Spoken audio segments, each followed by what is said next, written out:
Béni soit l'Éternel, notre Dieu.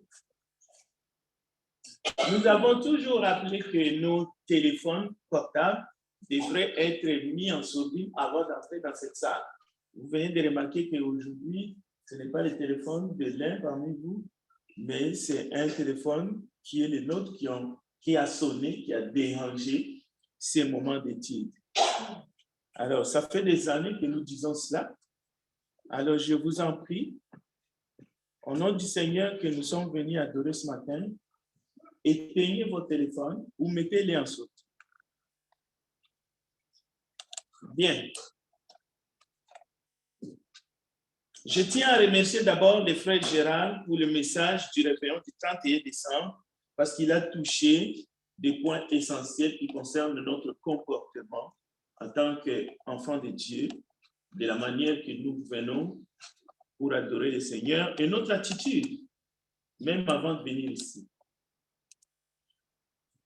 Que le Seigneur s'en souvienne de lui et de nous qui ont écouté ces messages, parce qu'il n'a pas l'habitude d'enseigner comme les autres, mais c'était vraiment une bénédiction pour nous tous.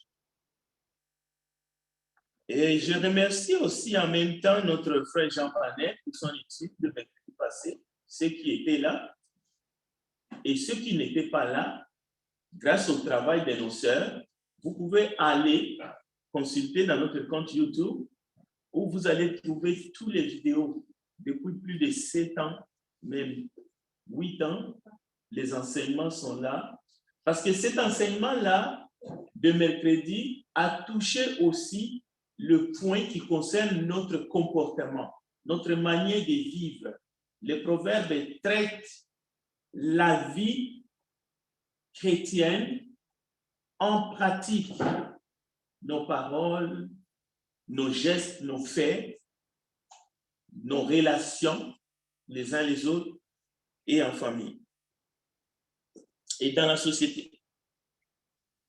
Ce matin, nous bénissons le Seigneur. Notre frère Antonio, notre aîné, nous a présenté aussi un message sous forme d'enseignement qui touche aussi la famille, les relations les uns les autres. Donc, Dieu a besoin que nous, ses enfants, nous puissions avoir un comportement digne. C'est pour cela que j'aimerais demander que nous prions pour lui afin qu'il continue à nous exhorter de la sorte.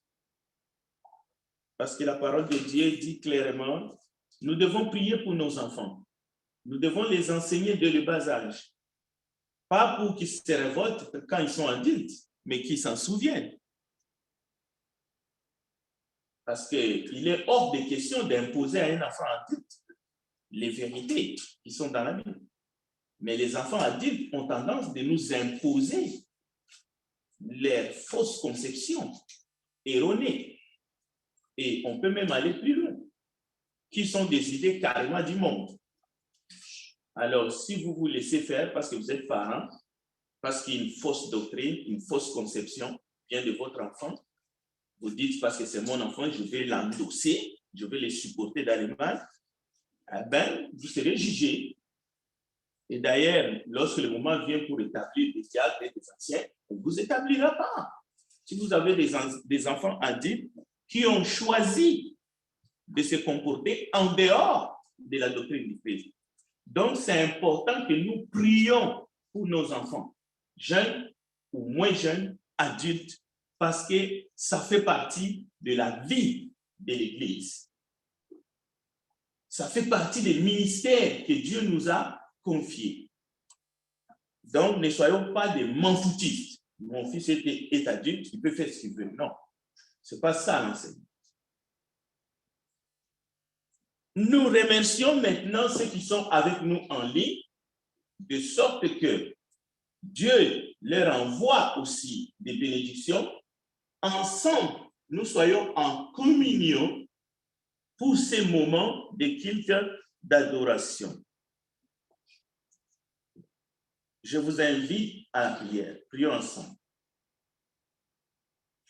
Nous te bénissons, notre Père, parce que tu es merveilleux. C'est une joie immense pour nous de nous assembler comme Église cœur du Christ, afin que nous puissions nous édifier, afin que nous puissions recevoir de toi ta parole inspirée, afin que nous puissions grandir dans notre foi, afin que nous puissions veiller parce que les temps sont mauvais. Bénis ces moments, remplis-nous par ton esprit, afin que nous puissions discerner à quel temps nous sommes arrivés et que le retour du Seigneur est proche.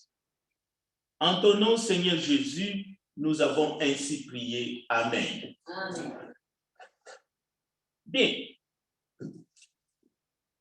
Vous savez que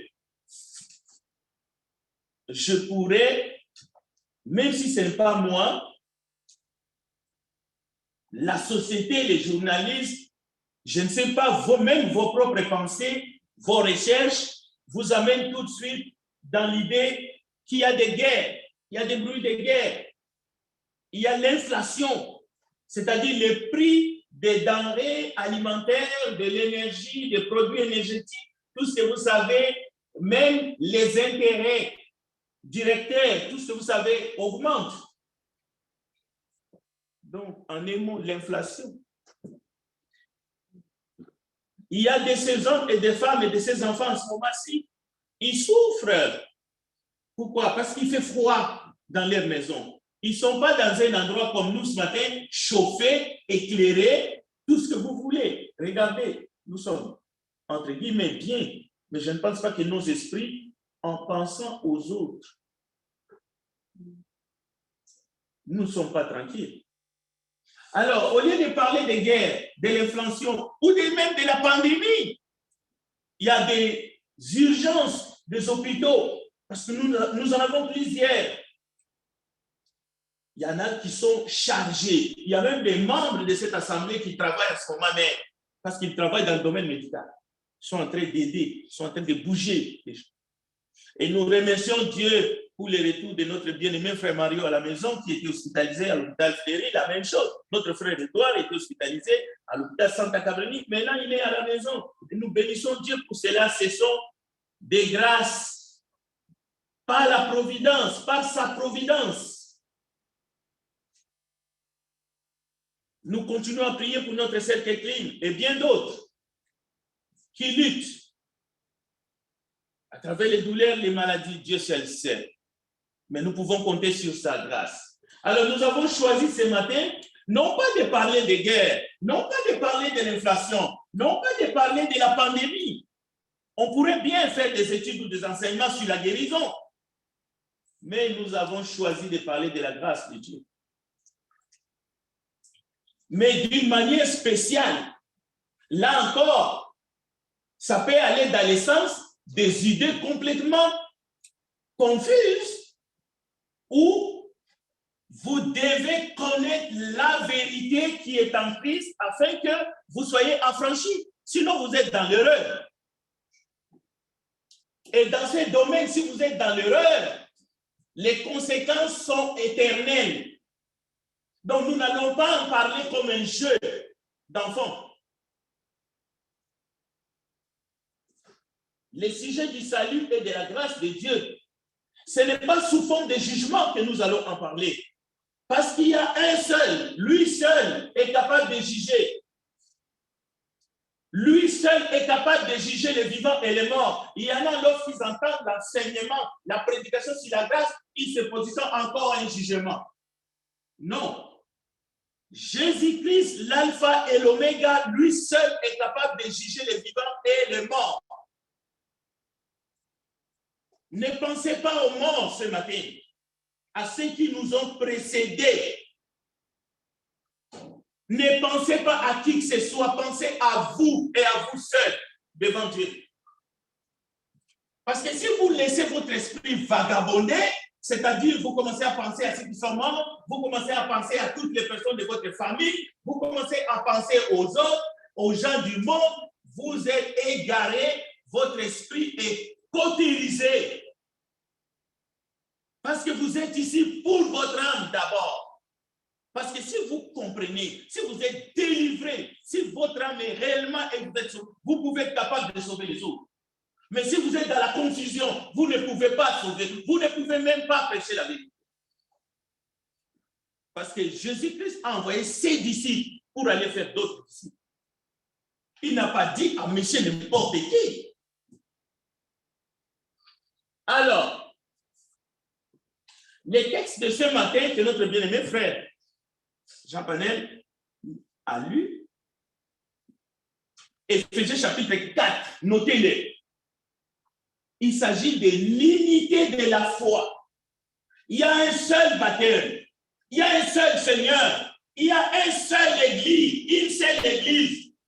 Il y a un seul corps, un. Il n'y en a pas deux.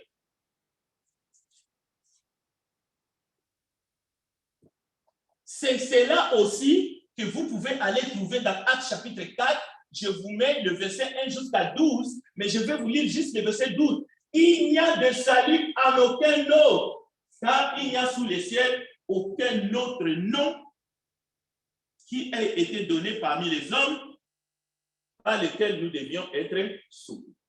Il n'y en a pas. Il n'y a pas de salut en aucun autre. Alors, les adeptes du nouvel ordre mondial,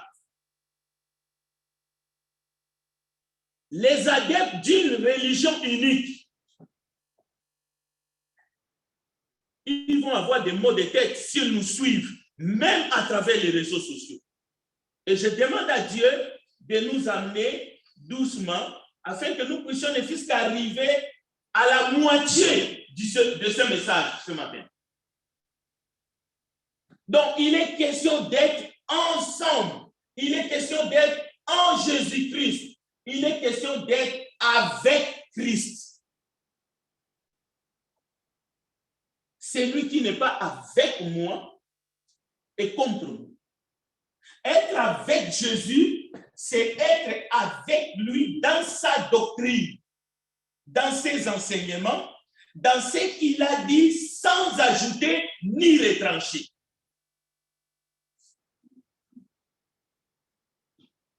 Ce n'est pas un esprit libéral, un conglomérat de foi, de confession de foi, un embrigadement. Non. Vous pouvez être bon, distribuer vos biens que vous avez chez vous, mais vous ne pouvez pas être bon au point de valider toutes sortes de doctrines, toutes sortes de théories.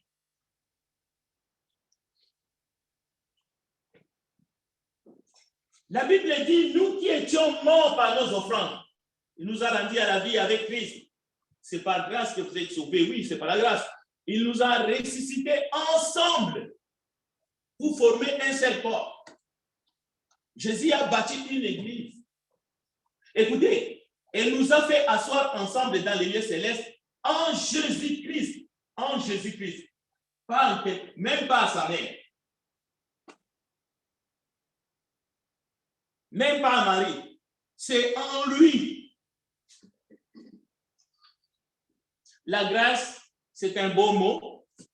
C'est un bon message. Mais la grâce est trompeuse. Bon, nous savons que la situation du monde, elle est ce qu'elle est, dangereuse. Il y a des risques même d'une guerre nucléaire aujourd'hui. Il y en a qui font semblant au fait qu'ils voient ça de très loin. Mais l'horloge de la fin du monde, que les scientifiques, pas la science de Dieu, mais les scientifiques du monde, leur horloge est à minuit moins 3. Il manque seulement 3 minutes, passe, tout peut sauter.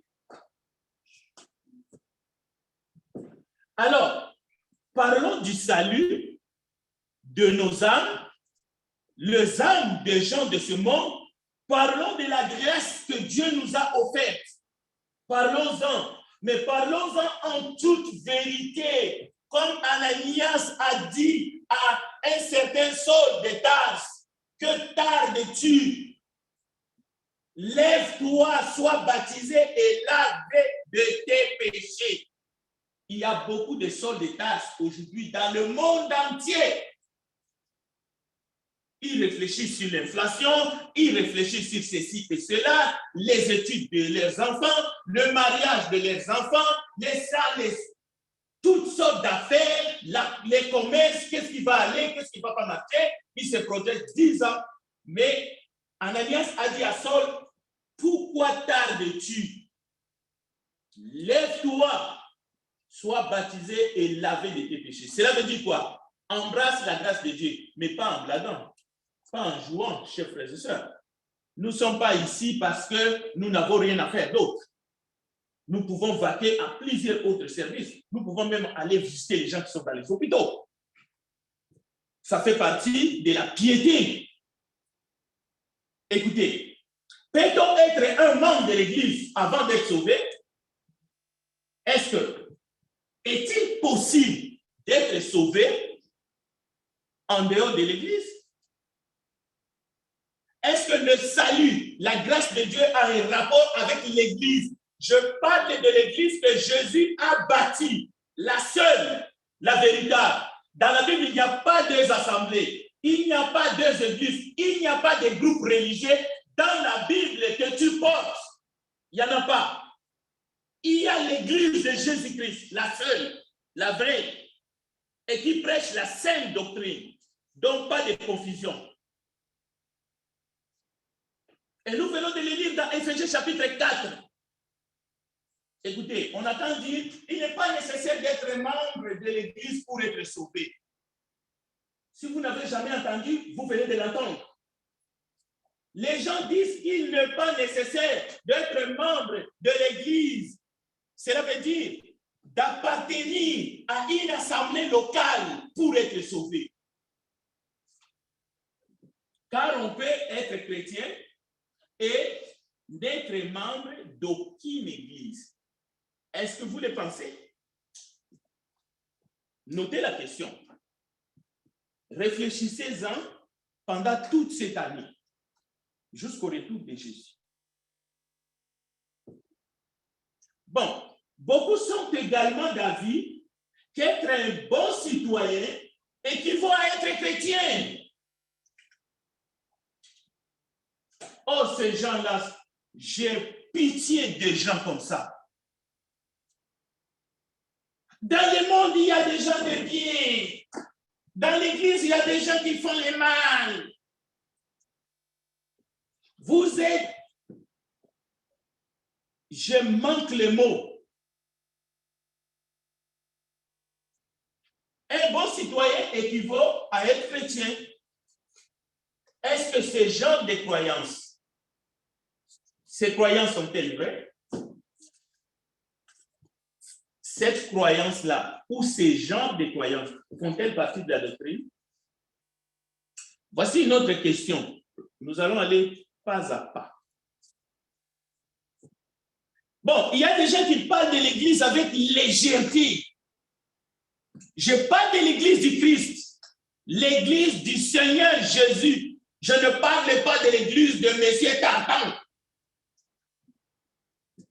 Je ne parle pas de l'église d'un monsieur X. Ici, ce n'est pas l'église de Frédéric, et même dans la Bible, ce n'est pas l'église de Paul. Ce n'est pas l'église de Timothée. Jamais Timothée a parlé de son église. L'église que lui, il a bâtie. Bon, si Paul, Timothée, Tite n'ont pas parlé de leur église à eux, ils ne se sont jamais pointés comme c'est moi, les dirigeants de mon église. Et ils contrôlent jusqu'au dernier centime.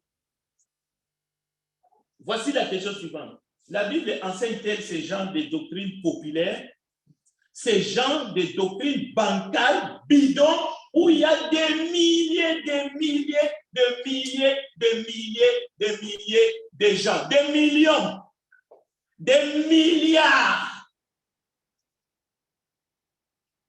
Nous allons examiner les Écritures. Mais n'oubliez pas, nous parlons de la grâce. Nous parlons du salut.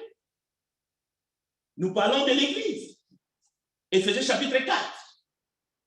Il ne faut pas vous embrouiller. Ne vous en prenez pas contre moi. Vous allez vous en prendre contre les Écritures seulement. Écoutez, qu'est-ce que la Bible enseigne concernant le salut par la grâce et l'Église? C'est-à-dire, nous allons mettre l'Église du Seigneur, Jésus, et nous allons mettre le salut côte à côte. Qu'est-ce que l'Église enseigne? Qu'est-ce que la Bible enseigne? Quand Jésus-Christ nous sauve de nos péchés, ce n'est pas moi qui le dis, c'est le texte qui le dit. Nous lui appartenons. Parce qu'il vient de nous sauver par son sang. Nous devenons un membre de son corps. Un membre, pas l'Église. Tu es un membre, tu n'es pas l'Église. Mais il est écrit que ton corps est le temple du Saint-Esprit. Cela ne veut pas dire que toi tu es l'Église. Tu es un membre si tu es sauvé. Une fois que Jésus nous sauve de nos péchés, nous lui appartenons. Cela veut dire que nous n'appartenons plus au monde. Mais libre à toi de dire que je n'appartiens plus à l'Église du Christ. Et puis va-t'en. Si tu veux partir, vas-y. Si tu n'appartiens plus à l'Église du Christ, tu appartiens au monde. Vous allez voir, il n'y a que deux royaumes. Le royaume de Satan et le royaume de Christ. Il n'y en a pas de milliers. Vous êtes un membre de Christ. Alors, je ne parle pas aujourd'hui le corps de Christ n'est pas tatoué. Vous comprenez? Peut-être que vous avez un tatouage sur votre nombril. Et posez-vous la question, est-ce que votre corps est le temple du Saint-Esprit? L'église corps du Christ n'est pas tatouée. Au fait, je suis en train de dire que l'église appartient à Christ, l'église porte le nom de Christ. Si ton corps porte le nom de M. XY, je ne sais pas moi de qui, vous êtes une personne tatouée, ou vous croyez à une église tatouée, à toutes sortes de doctrines, à toutes sortes de croyances, l'église du Christ n'est pas un corps plein de tatouages. Peut-être c'est ça le titre du sermon. L'église du Christ n'est pas tatouée. La vérité qui est acceptée, qui est prêchée dans la Bible, c'est que le Seigneur Jésus nous sauve. Dieu nous sauve en Jésus-Christ, selon sa prédestination en Christ. Colossiens chapitre 2 nous dit, ayant été ensevelis avec lui, par le baptême, vous êtes aussi ressuscités en lui et avec lui, par la foi en la puissance de Dieu qu'il a ressuscité des morts. Maintenant, la question, peut-on être chrétien sans être membre de l'Église du Seigneur? Il y en a qui le pensent. Hein? Il y en a qui pensent l'Église c'est A, le salut c'est B. Je peux tout à fait ne pas être membre d'une assemblée de Christ, mais je suis sauvé. Il m'a sauvé de mes péchés. Il m'a lavé. L'église, c'est une affaire d'homme. Mais de quelle église tu parles? L'église de papy et mamie? La Bible nous enseigne qu'il est le sauveur. Mais ce sauveur qui nous a sauvés par la grâce, il a mis des conditions pour l'obtention du pardon, s'il vous plaît. Celui-là qui nous fait grâce, il a envie de recevoir le salut par la grâce, bien qu'il veuille que tous soient sauvés. Il a voulu que l'humain puisse choisir, vouloir, par obéissance, recevoir ce salut gratuit. Maintenant, aujourd'hui, on veut tout diluer. Car Dieu ne nous a pas destinés à la colère, mais à obtenir le salut par notre Seigneur Jésus-Christ. C'est pour cela, l'Église est le corps du Christ, ni plus ni moins. Et le corps du Christ n'est pas tatoué. Ne venez pas coller toutes sortes de croyances au corps du Christ, une religion, l'ordre nouvel mondial. Maintenant, on va essayer tous au nom de l'amour, n'importe quoi. Est-ce que tous ceux qui sont morts, Dieu va les laisser tomber? Est-ce que toutes les religions du monde, tu as lu ça où? C'est dans quel livre? Toi, tu crois à quelle Bible, en fait? C'est la Bible de tes opinions. Mais il y a des textes là, hein, Thessaloniciens, chapitre 5, verset 9, où il est question de l'obéissance, il est question du salut. Dieu a toujours voulu que par des exigences, que tous ceux qui ne s'y conforment pas soient exclus, disqualifiés du salut par la grâce qu'il offre. Et comme un pédagogue, nous pouvons le voir depuis les livres de la Genèse. Je répète, Dieu a toujours voulu, par ses exigences, que lui-même il a mis, que tous les têtus, que tous les indisciplinés soient exclus de son royaume.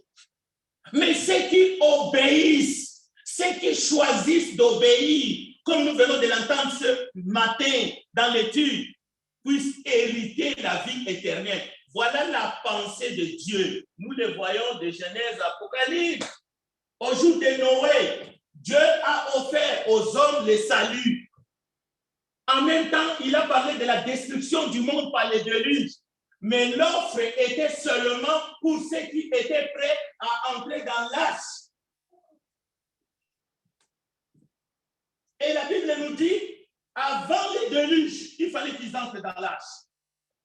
Parce qu'une fois que la porte était fermée, même s'ils ont eu envie d'entrer, ils ne pouvaient plus entrer. Dieu est-il méchant?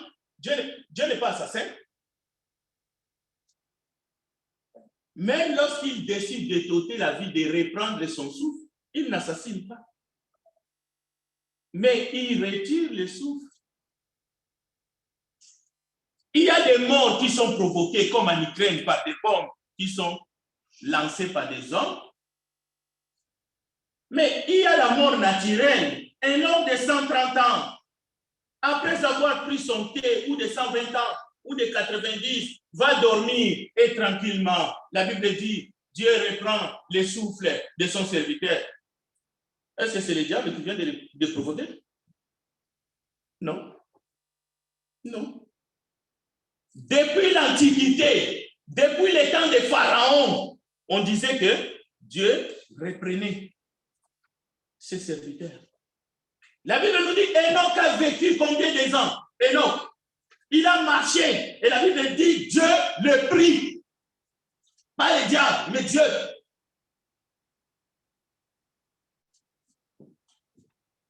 Bon. 1 Pierre chapitre 3, verset 19 à 20. Je vous ai donné le texte. Pour ceux qui ont encore des doutes. À moins que les gens n'entrent dans l'arche, ils étaient perdus. Ils étaient frappés par les déluges. Et je peux multiplier les exemples. Mais la fin de l'histoire, 8 personnes seulement ont été sauvées par la grâce du déluge. 8. Et des couples. Il y avait 3 couples. 8 au total. Pensez-vous que malgré les bruits de guerre, de la destruction atomique, guerre nucléaire, ça sera véritablement la fin du monde? Ne pensez pas à cela, pensez à votre âme. Pensez à votre âme. Est-ce que vous avez saisi la grâce de Dieu de la bonne façon? Dieu, par sa parole, déclare que la grâce et la vérité sont venues par Jésus-Christ. Cela veut dire que le salut est en Jésus. Mais il y a des conditions pour obtenir cette grâce. Et c'est ça qu'on voit dans le monde aujourd'hui. Il y a cette cacophonie. Même dans la tête des gens, il y a un trouble. Il y a des gens qui veulent se mettre à la place de Dieu. Et alors? Et quoi? Et quoi? Tu es le sauveur ou tu es la sauveur? Tu veux sauver le monde. La Bible dit le mal ira grandissant. Les gens seront égoïstes, fanfarons. Maintenant, toi, tu veux sauver le monde entier parce que tu veux tirer ton intérêt d'épingle. Tu veux changer la doctrine? Écoutez, Actes chapitre 4, verset 11. Je viens avec une autre question. Les gens ne peuvent-ils pas obtenir le salut ailleurs par un autre chemin? Il y a un homme de Dieu, j'aurais pu citer son nom, mais comme il n'est plus, je ne veux pas citer son nom. Parce qu'au dernier moment de sa vie, à cette question, il a répondu non. Comment est-ce qu'il peut y avoir qu'un seul chemin? Alors que toute sa vie, il a prêché Jésus-Christ est le chemin, la vérité et la vie. Il n'a qu'un seul chemin. Jésus est le chemin. Il a prêché ça toute sa vie, mais avant sa mort, il a changé. Il a dit, mais non, on peut aussi s'approcher de Dieu. Les bouddhistes aussi, ils ont leur chemin. Les autres ont aussi leur chemin. Les autres aussi, tout chemin mène à Rome. Vous voyez comment sont les gens? Vous voyez l'hypocrisie? On lui a demandé de faire cette déclaration avant sa tombe. Et comme c'est quelqu'un qui était en plus franc-maçon, parce qu'il suffit de voir sa tombe aux États-Unis, tous les signes de franc-maçonnerie sont là. Mais c'était un grand évangéliste international. Oui, il savait parler. Il avait les verbes. Chers bien-aimés, ce matin, être en Christ, c'est être dans l'Église du Christ. Sans aucune pensée de pervertir sa doctrine. C'est pour ça, n'amenez pas des idées. Est-ce qu'on peut chanter avec l'orgue? Non, ça ne passera pas. La Bible explique qu'il y a un seul corps, l'Église. Colossiens chapitre 1, verset 18 à 24. Être en Christ, c'est être dans son Église, c'est au singulier. Je ne prêche pas la grammaire ici. L'Église n'est pas l'époux. L'Église, c'est l'épouse. Cela veut dire la tête est Christ. L'Église doit suivre la tête. L'Église doit marcher selon les enseignements de Christ. Nous ne faisons pas un jugement, mais nous disons, nous ne voulons pas, avec toutes les guerres, avec les inflations, avec tout ce qui arrive, la pandémie, on ne veut pas maintenant rater. Non, le Seigneur vient. Peu importe, écoute, ta vie, ça ne compte pas. C'est la vie de Christ qui compte. Fais ce que tu veux avec ta vie, mais n'essaie pas d'emballer les gens avec toi. Fais ce que tu veux, mais respecte la doctrine. C'est tout. Être sauvé, c'est être en Christ. Être sauvé équivaut à être dans l'Église, pas dans une communauté ou dans un groupe, je ne sais pas moi quoi, où la doctrine, au fait, n'est qu'un à côté. Où on prêche tout, où on ne respecte pas l'autorité de la parole de Dieu.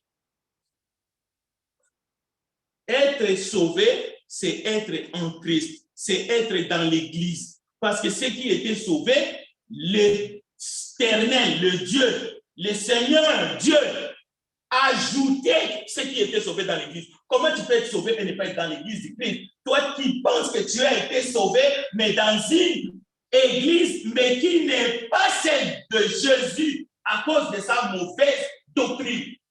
Comment tu peux être dans une telle confusion? Je t'en supplie. Une église tatouée qui porte des noms de la tête aux pieds, comme ces gens-là qui sont tatoués, tu peux lire tout dans leur corps. Ça, c'est le corps du Christ. On ne peut pas être en Christ et en dehors de son église. Non, on ne peut pas être sauvé et ne pas être dans le corps du Christ. Cela veut dire, si tu as été sauvé, Dieu t'a ajouté dans son église. Elle est la bonne. Parce que l'église, c'est le corps du Christ.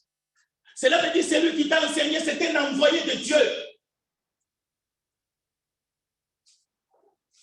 Il faut continuer à obéir à tous les enseignements.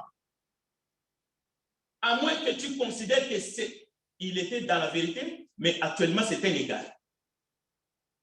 Sauf, comme ceux qui étaient dans l'église au 1er siècle, il y en a qui ont fait naufrage. On peut citer des noms. À ce moment-là, tu es dans la vérité.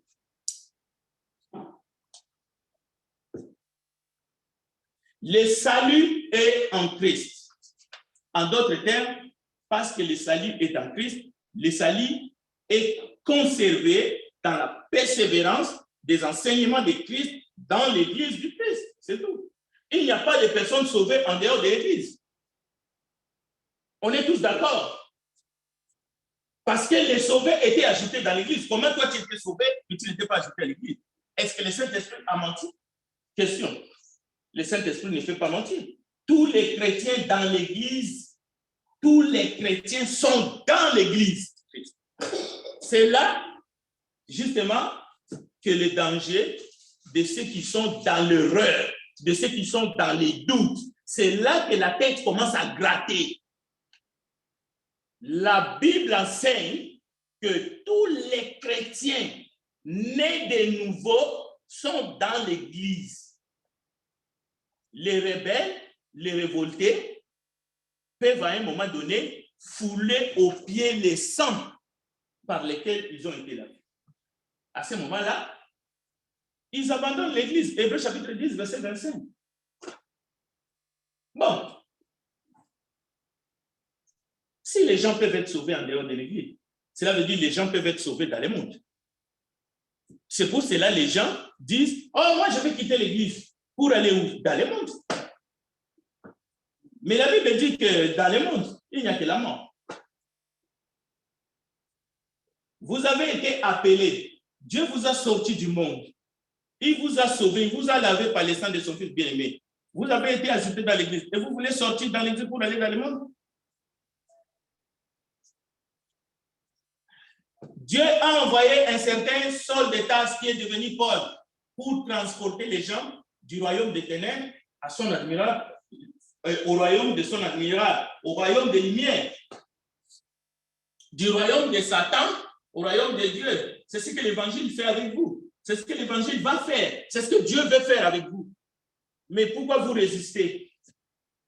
C'est parce que vous aimez les ténèbres. Et vous qui croyez avoir été transportés des ténèbres en lumière, voulez-vous retourner dans les ténèbres? Matthieu chapitre 16, verset 18 à 19. Jésus a bâti combien d'églises? Il faut que je m'arrête.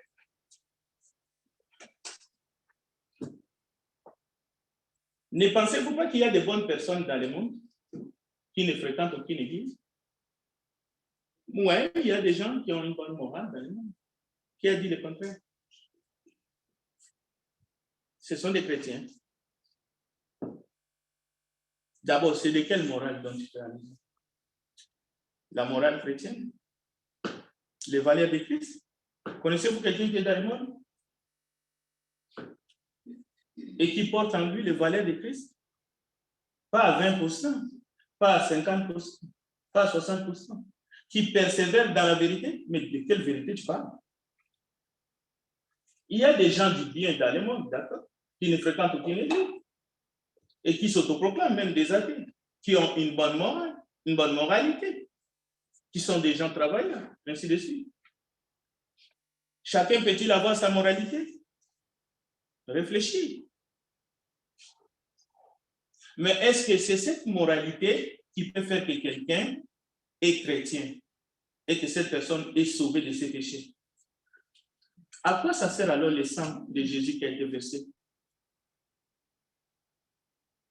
Pensez-y. Oui, avoir de bonnes mœurs. Est-ce que c'est tout ce qu'il faut pour être chrétien? C'est quelle doctrine ça encore? Est-ce que c'est ça que Pierre et Paul ont enseigné dans Actes chapitre 2, verset 38 à 42? Est-ce que c'est ça que nous venons de lire dans Éphésiens chapitre 4? Ou dans Actes des Apôtres chapitre 4, verset 11 à 13? C'est ça. Eh bien, c'est ça la confusion dont il est question que nous devons sortir. C'est la même confusion qui fait que les gens sont en train de se taper aujourd'hui en Ukraine et ailleurs dans le monde. C'est la même confusion. Il y en a même qui disent, nous défendons les valeurs chrétiennes. Nous sommes du bon côté. Il y en a qui disent, non, on va envoyer les armes, on veut que, ainsi de suite, toutes sortes. Est-ce que vous pouvez aller trouver tous ces raisonnements-là dans les enseignements de Christ? Vous savez combien de morts il y a déjà eu depuis le mois de février de l'année 2022? L'anniversaire, c'est dans un mois. au mois de février. Connaissez-vous combien de morts il y a? Qui sont les responsables de ces morts-là?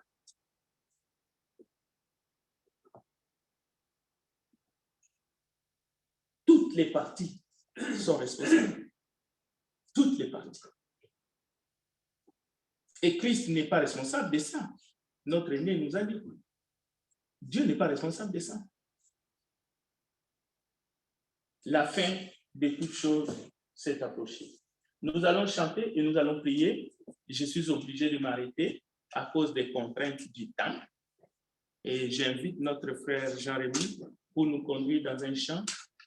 Pendant que nous chantons, si tu écoutes l'appel de Dieu, la grâce de Dieu t'appelle, ne résistez pas, n'endurcissez pas votre cœur. Dieu a besoin de ton âme. Que Dieu bénisse sa parole.